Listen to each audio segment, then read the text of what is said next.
Ya, pasien-pasien seperti ini biasanya ada di ruangan intensif gitu.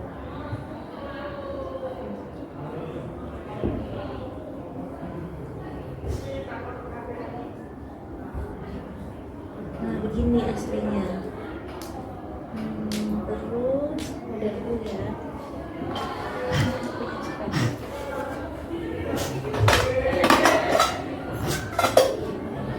Ini aslinya menggembung. Ya, kalau dia ada kita masukkan udara, maka nah ini tuh ada balonnya. Jadi kayak kateter ya, ini dimasukkan udara 30 cc, maka di sini akan menggembung. Nah ini tuh fungsinya untuk kunci, jadi nggak akan mudah copot gitu. Kok copot serem ya. Ya jadi untuk kunci di trakeanya ya. Ini modelnya begini, ini yang ada inner kanulnya ya. Jadi ini bisa dilepas begini ya. Jadi ini namanya outer, ini namanya inner gitu ya.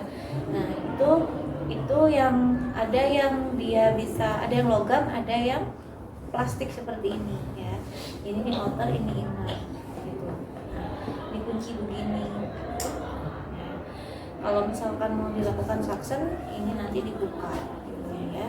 Nah ini setelah dipasang gini, biasanya ini yang melakukan pemasangan adalah dokternya. Jadi setelah dipasang, ini cuff, ini namanya cuffnya langsung diisi dengan udara ya, bukan air.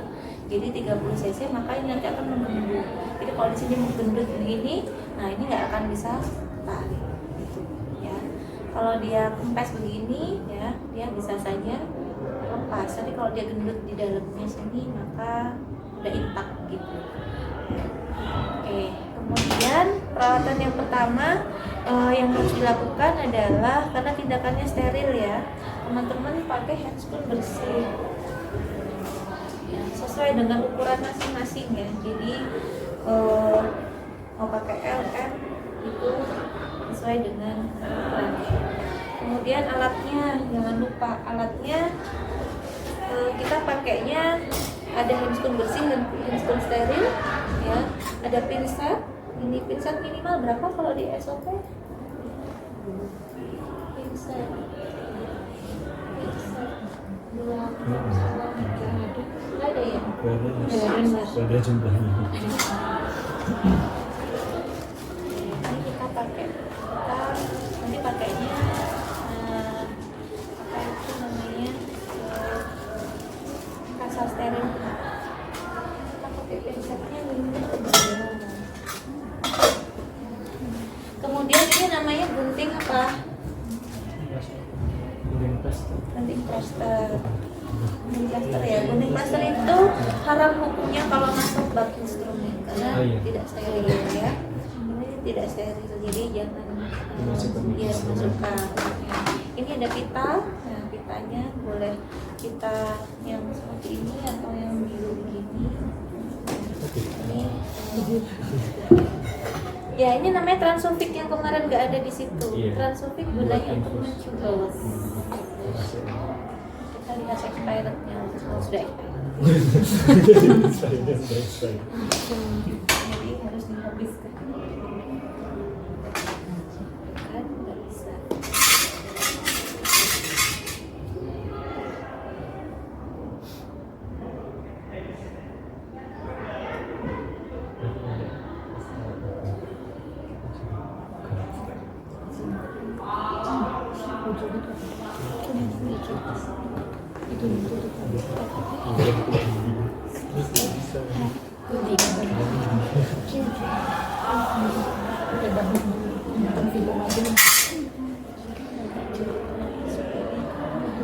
In come out sama saja ya.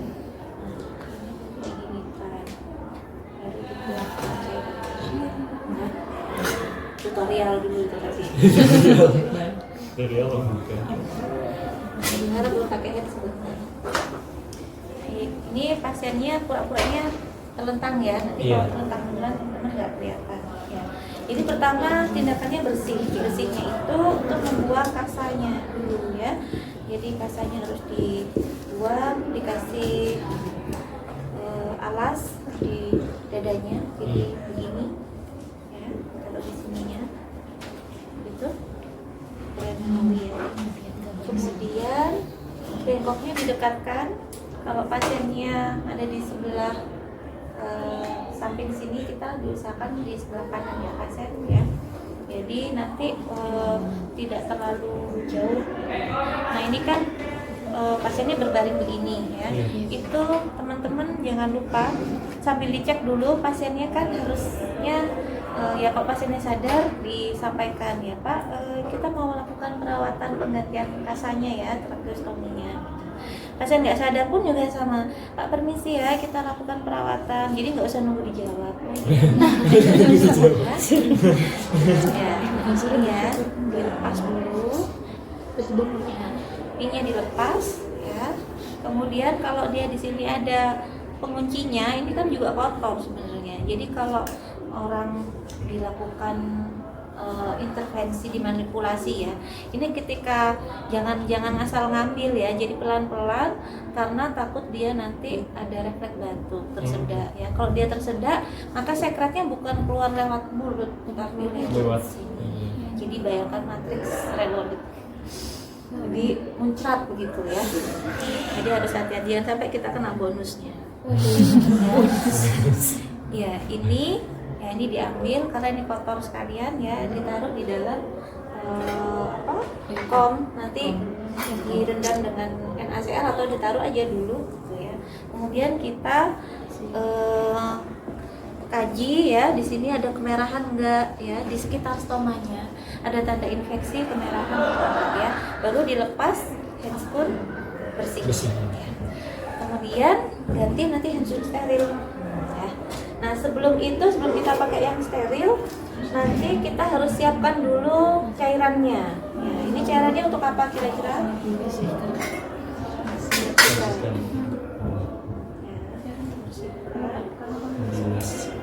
Kalau dia baru dibuka langsung tubeless ya. Tapi kalau dia tidak perawan, tidak ada tutupnya, jangan lupa di swab ya. Jangan lupa di swab pakai alkohol swab ya. Kita nggak saya tuh benar kira di situ. Ini nggak kesimpan.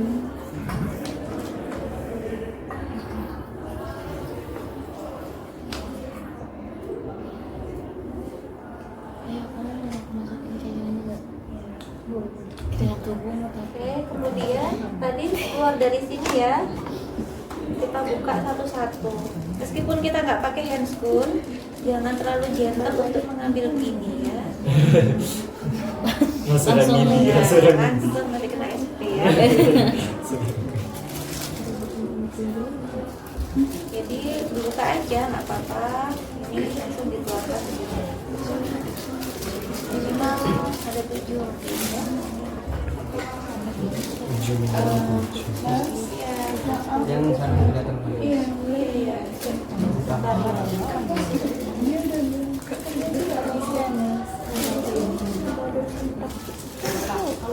Mundurin yang itu ambil ke arah teman-temannya dong. Belum. Maksudnya apa ya?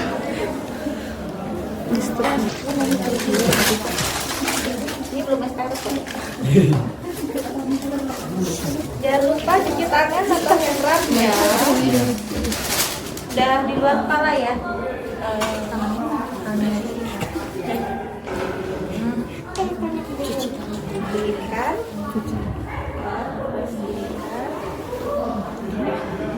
Yang kanan pakai yang kanan, yang kalau kita nggak pakai handscoon jangan pegang luar, tapi pegang dalamnya ya.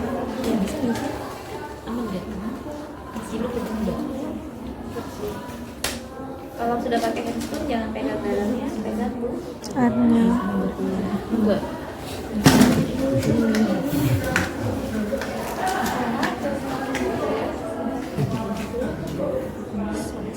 Biasanya halaman dalam ini itu saya manfaatkan untuk meletakkan barang-barang saya. Kalau dibuang langsung tuh sayang, tapi nggak apa-apa.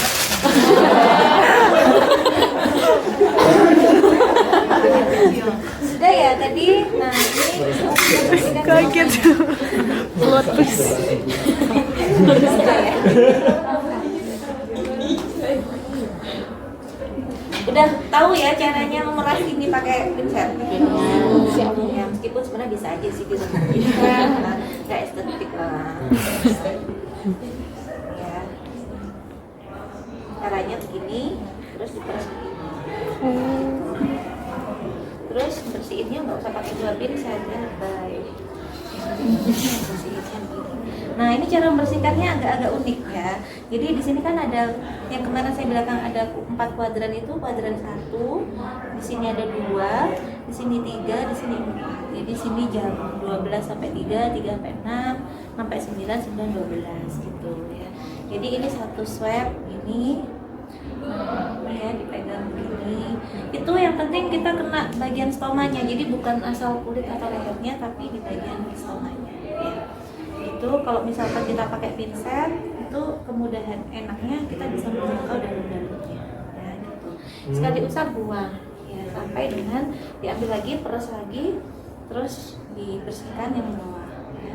Diangkat sedikit ya, diangkat sedikit ya, sambil dicek ada tanda infeksi atau enggak. Kalau pakai tangan misalkan udah diperes gitu ya, kita biasanya kalau pakai tangan tuh ambil 2 sekalian tangan biar nggak diobok di dalam itu langsung buang. Kalau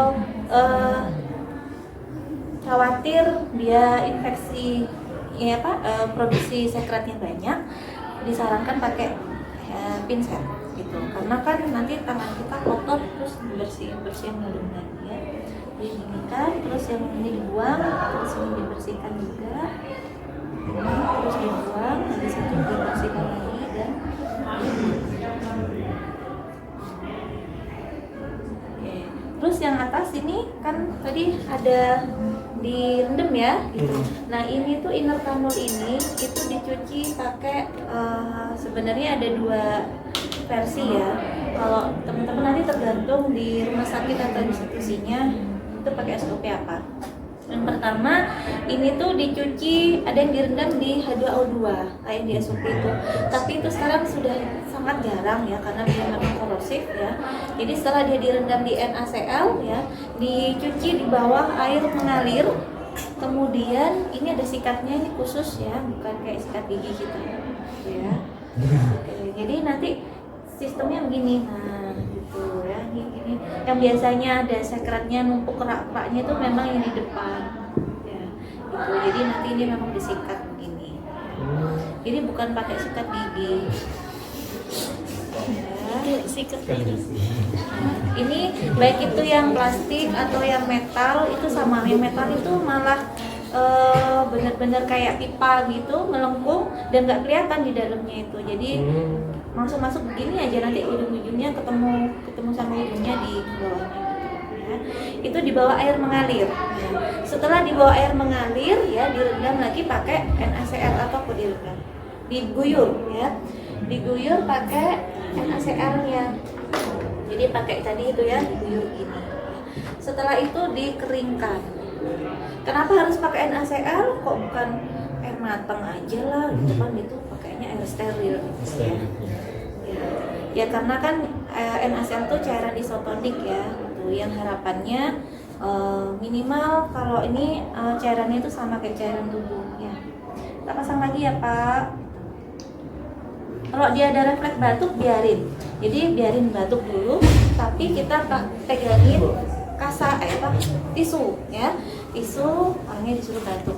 Kalau misalkan dia tidak sadar, kita antisipasi begini ya. Nanti kalau udah batuk ternyata sekretnya keluar dari sini, maka harus dibersihkan lagi ya, harus dibersihkan lagi, dan itu pakai kasa steril lagi ya.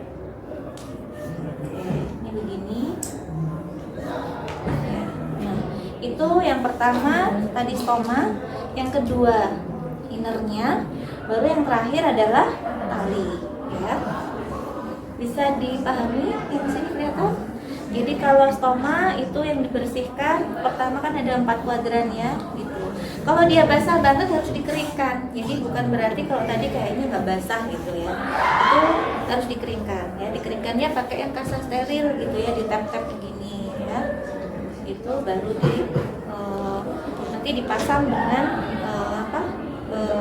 kasa seperti tadi gitu ya. Jadi habis stoma inner gitu ya. Kemudian inner ini kita kasih bantalan lagi. Sistemnya bantalan ini adalah kalau yang pernah saya lihat di satu rumah sakit itu ada yang modelnya atas bawah, ada yang bawah saja. Kalau bawah saja, nah ini ada serabut-serabutnya, sebisa mungkin dilipat ya.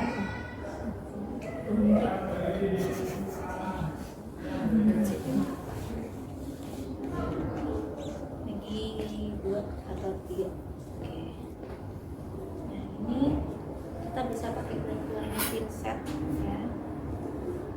Ini sebelum kita mengganti tali, karena mengganti tali itu sudah tidak steril nggak apa-apa.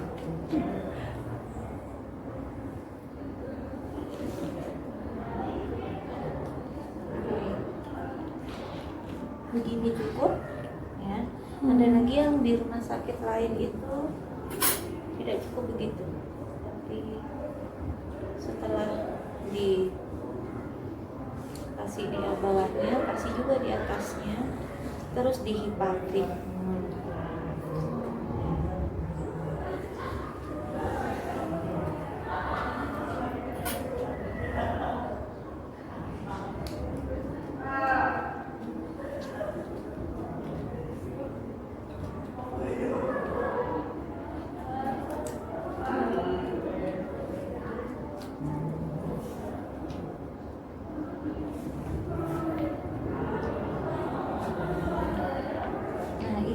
Sudah begini ya, tidak perlu betadin, nggak usah. Kalau dulu banget itu ya setiap atau apa itu ada betadinnya. Kalau sekarang tidak boleh, kecuali untuk luka-luka biasa ya.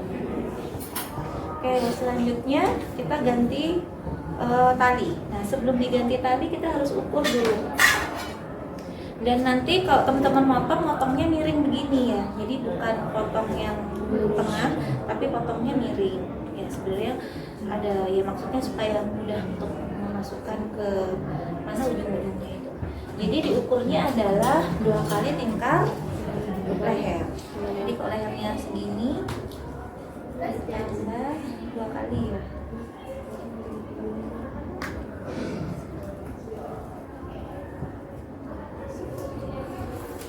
Ditambah sedikit seperempatnya.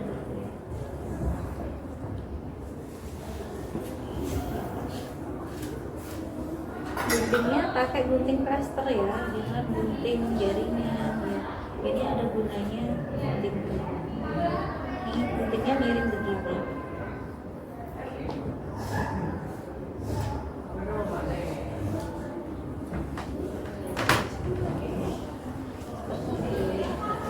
Terus kita yang lama bukan berarti dilepas begini ya. Kita yang lama langsung ini digunting.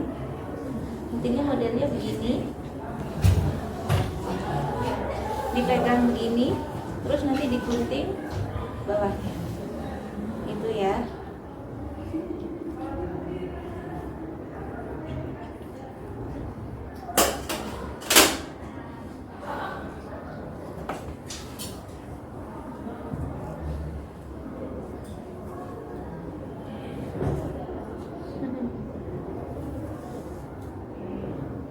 Hati-hati ya, kalau pasiennya tiba-tiba saturasinya turun, maka yang harus dilakukan adalah hiperoksigenasi, jadi dikasih oksigen ya. Nah selama dibuka kita cek kulit sekitar sini ada kemerahan kah gitu ya, karena biasanya tanda-tanda iritasi merah itu muncul ya. Dibersihkan dengan kasa dan NaCl.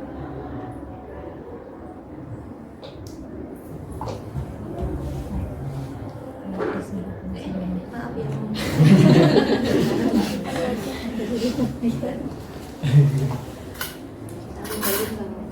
Ya. Terus diklik. Habis ya.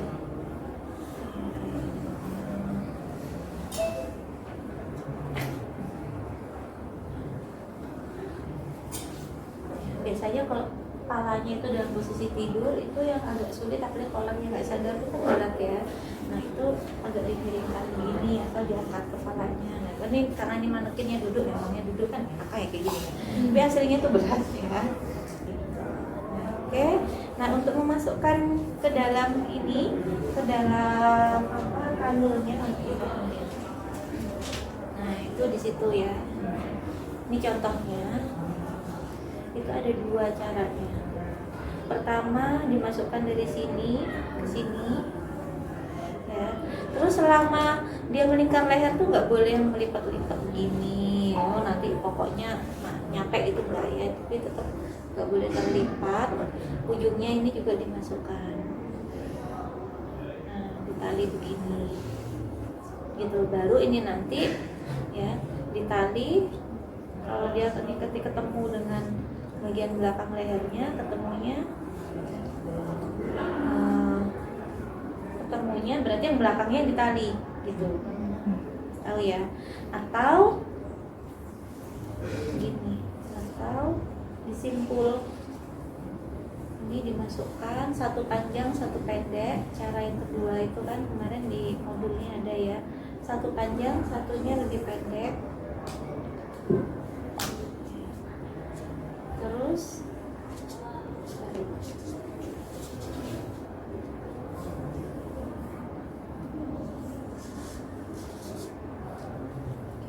ini satunya panjang, satu pendek.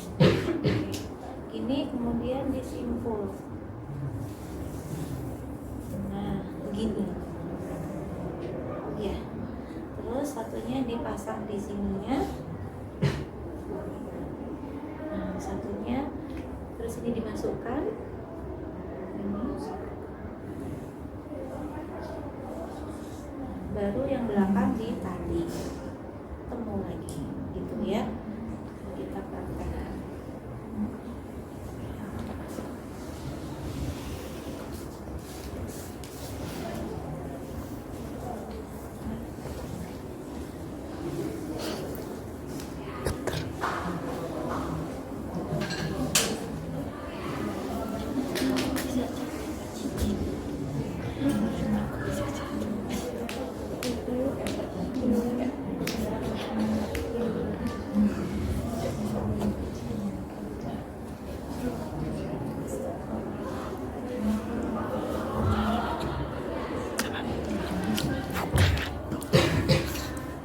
Pintitan. Astagfirullahaladzim.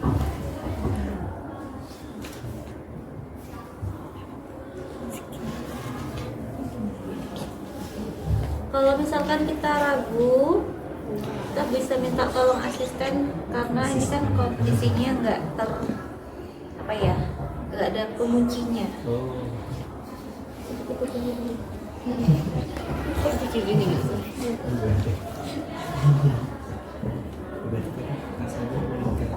Jadi nggak apa-apa.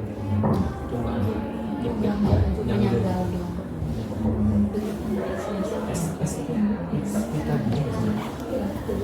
Kemudian jangan lupa dikasih jeda, jangan lupa ya. Dikasih jeda 2 sampai 3 jari. Iya, supaya nggak terlalu anak hidungnya sudah dekat.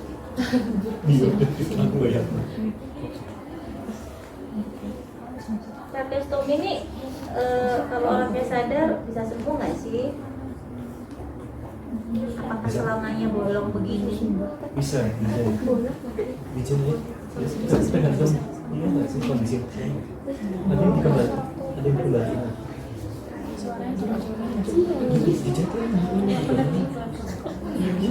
Atau artis siapa tuh?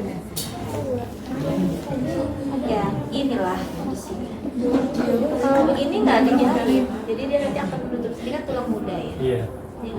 Dia akan tumbuh sebulan selama tracheostomi kandulnya nggak terpasang di situ, di lama-lama dia akan menutup sendiri. Ya, tapi untuk mulai sampai sudah betul. ya, begini deh, sudah ya Pak. Sudah dirapikan. Sudah bekerja keras. Deh closingnya. Closingannya ini. Iritan. Nanti kalau ada yang terlewat amatnya silakan disebut ya. Jadi saya juga buka SOP ya. Jadi kalau untuk perawatan tracheostomi ya, kita nanti dibatasi waktu ya. Jadi nanti setelah dari sini teman-teman latihan sendiri, saya ke sebelah ya. Jadi untuk perawatan tracheostomi seperti yang kemarin sudah kita pernah diskusikan, itu kan ada beberapa tahap ya. Pertama perawatan stomanya, perawatan inner kanulnya, dan penggantian tali. Nah, penggantian tali ini kondisi realnya pasiennya berbaring ya kalau di ruangan perawatan.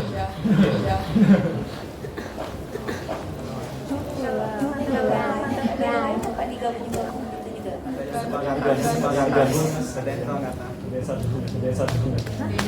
Demo Iya,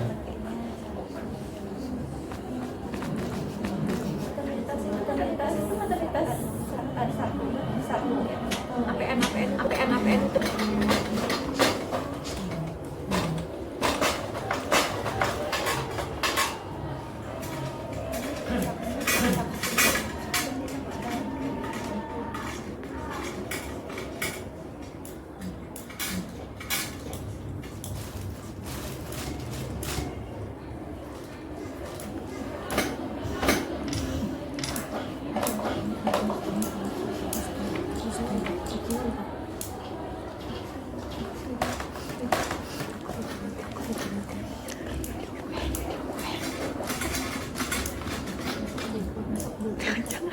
Jangan terdekat.